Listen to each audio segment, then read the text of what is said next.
এই যে আমার সেই বন্ধু যার বাইকের 14 গোষ্ঠী ষষ্ঠী পূজা হয়ে গেছে গা, এখন সে বাইকটা নামাবে তার বাসা থেকে। নামানোর পরে আমরা দেখবো তার বাইকের কি কি ক্ষয়ক্ষতি হয়েছে।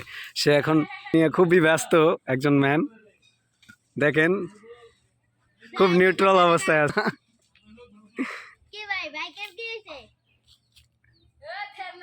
উত্তর দে বাইকের কি হয়েছে। হ্যালো গাইজ, আসসালামু আলাইকুম, welcome to my YouTube channel bikers grave. You guys are doing fine.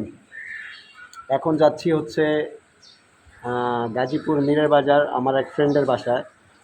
তো ওর নাকি বাইকে কি প্রবলেম হয়েছে ওইটা দেখতেই মূলত যাওয়া। ও আমারে বললো যে ওর বাইকে নাকি কে মেরে দিছে, ওর বাইকের কিট নাকি ভেঙে গেছে। ও জিক্সার SF চালায় 2020 মডেল। যে দেখি ওর আসলে কী হয়েছে, ও নিজে অ্যাক্সিডেন্ট করছে না ওর কোন ছোটো ভাই অ্যাক্সিডেন্ট করছে, এটা দেখার বিষয় আছে। চলেন বাকি কথা রাইড দিতে দিতে হবে। হ্যালো গাইজ, আবার চলে আসলাম।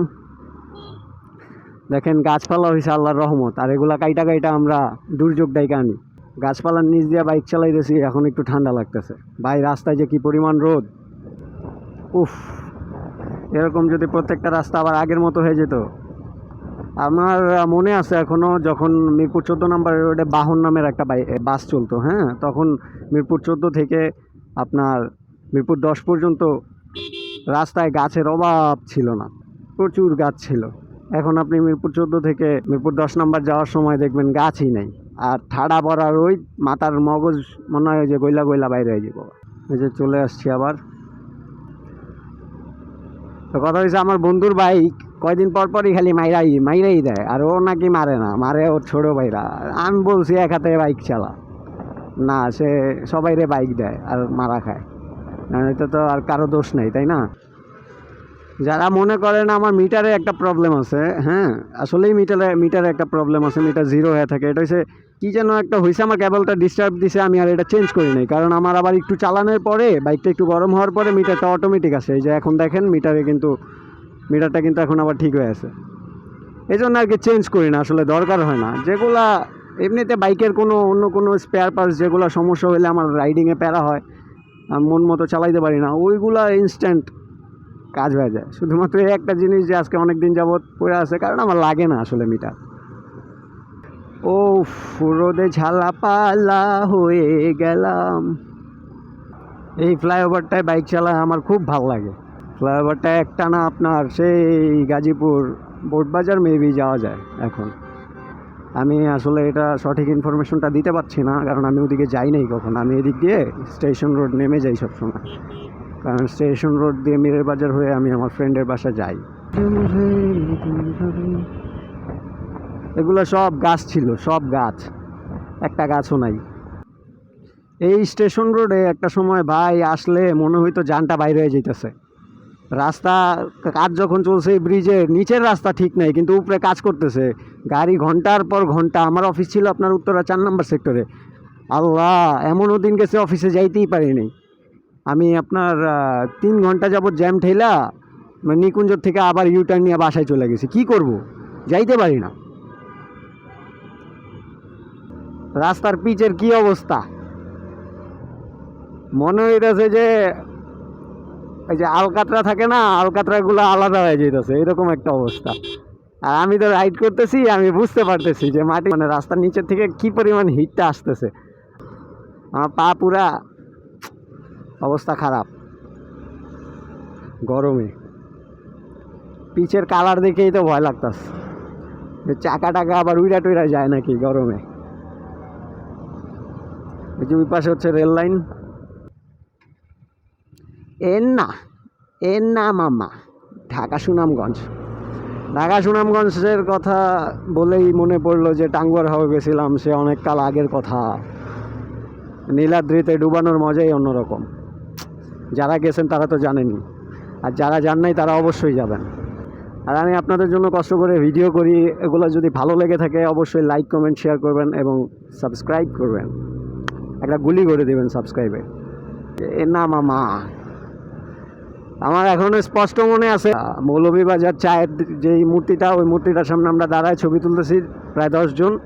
এসিএ না এমনভাবে ওই জায়গা দিয়ে ড্রিফট মাইরা গেছে, আমরা 10 জনই তাকায় আছি। কিছু সময়ের জন্য আমার মনে হয়েছিল যে আমি বাসটা উল্টায় যাবে, আমাদের ওদেরকে রেস্কিউ করতে হবে। আমরা পজিশনও নিছি, বাট ও সুন্দর করে চলে গেল স্কিডটা মাইরা। ওরা যে পরিমাণ ড্রিফট খেলে বাবা, দেখেন পিচ আমি দেখতে পারতেছি, আপনারা দেখতে পারতেছেন কি না আমি জানি না, পুরা পিচটা গইলা আছে, গইলা আছে। এই যে এখন এখানে স্পষ্ট দেখা যায় পিচগুলা গইলা গেছে। এই গরমে ভাই কেউ বের হইন না, রাস্তার পিচ গইলা গইলা উঠা যাইতেছে, বাইকেরও ক্ষতি, নিজেরও ক্ষতি, দরকার নাই। আর এমন বাসে, এসি বাস ছাড়া তো চলাচল করা দুরূহ ব্যাপার আমার কাছে মনে হইতেছে। যারা চেয়ার কোচে উঠতেছে তারাই বুঝতেছে যে পেইনটা কি। কারণ এখন তো আর হাইওয়েতে আগের মতো গাছ নাই, আগে তো গাছগাছালি দিয়ে হাইওয়ে ভরা ছিল। আপনার রাস্তায় মানে রাস্তা পুরোটা ঠান্ডা থাকতো, মানুষরা আরামে যাতায়াত করতে পারতো। আমার মনে হয় না এখন আপনার কোনো রুটে এরকম আছে। শুনছি যশোর হাইওয়েটা আগে কত জোশ ছিল, ওটারেও নাকি যে ঝিনাইদহ রোডটা নাকি গাছগুলা কাইটা তামার তার বানা ফেলতেছে।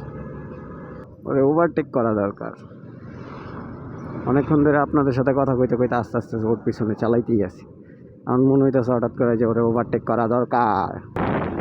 এদিকে একটা গ্রাম্য পরিবেশ আছে, এদিকের পরিবেশটা অনেকটা গ্রাম্য, আমার কাছে অনেক ভাকুল লাগে। এই জন্য বন্ধুর বাসা কয়দিন পর পর আসি ঘুরতে।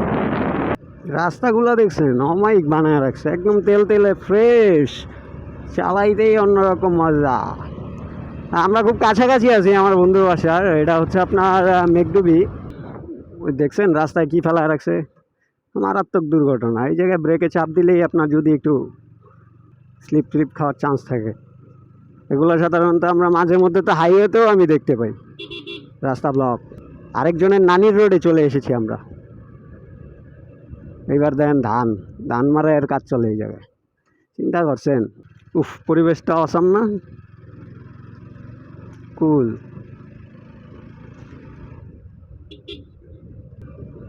এই হচ্ছে আমাদের, ওই যে আমাদের বন্ধুর বাসা দেখা যায়। এই যে আমার সেই বন্ধু যার বাইকের 14 গোষ্ঠী ষষ্ঠী পূজা হয়ে গেছে গা, এখন সে বাইকটা নামাবে তার বাসা থেকে। নামানোর পরে আমরা দেখবো তার বাইকের কি কি ক্ষয়ক্ষতি হয়েছে।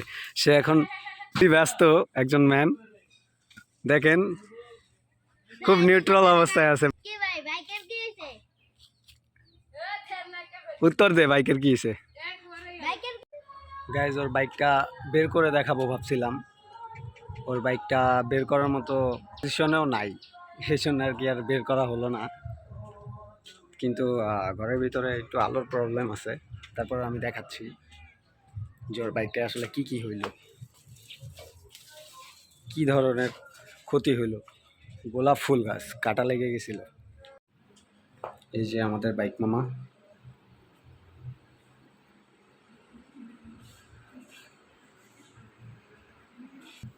বাইকের কি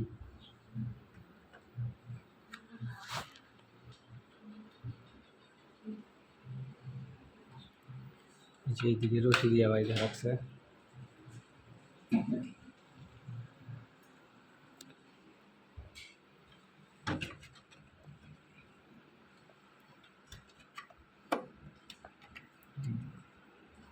দুইটা পাদানি ভেঙে গেছে, এগুলো তো পুরো বরবাদ। পিছনের গ্র্যাব রেল একদম ব্যাকা হয়ে গেছে।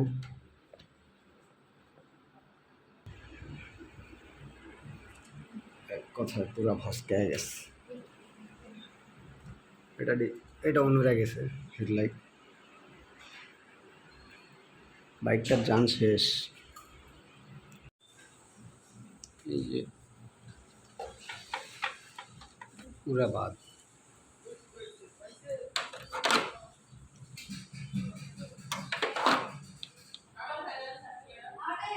শেষ একদম। বাইকটা চলছে কত?